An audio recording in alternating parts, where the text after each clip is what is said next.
Learn how to upgrade your iPhone to iOS 26 in this video. Let's just get right into it. Alright, the first step you need to take is to locate the settings, alright, of your iPhone. If you can't find it easily, tap on this search button at the bottom part of the home screen. Then type settings, okay? It will show up, you tap on it.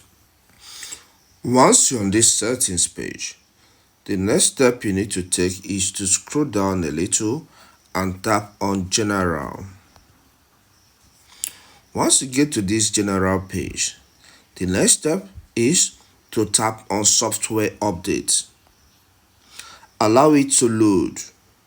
Once it loads, you will see some features, some software editor you may need to download. The first one here is iOS 18.7.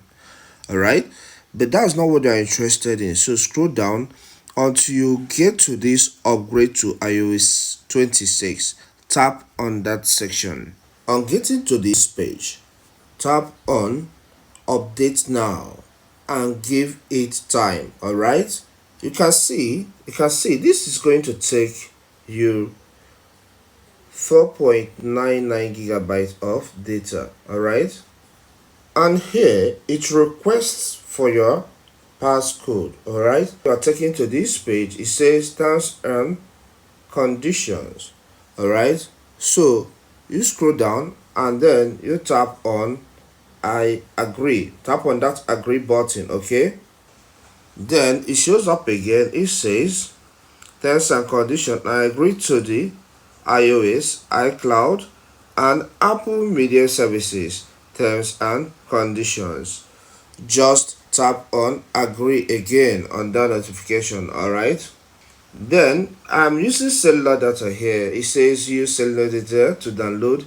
I will tap on continue, but if you are connected to Wi-Fi, no problem, but here I'm using cellular data. Okay, so give it time for it to upgrade.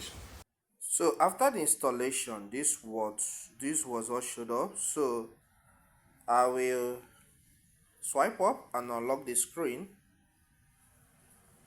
Now it's telling me to input my passcode, which I will do.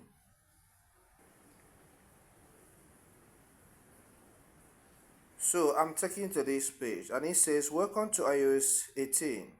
Alright, so this is what you will see once that. So you have to continue customize it the way you want it and you are good to go. If you find this content helpful, consider subscribing to this channel. Here we cover a lot on technology. So subscribe to learn more. Leave a comment in the comment section and hit the like button. Thank you and see you some other time.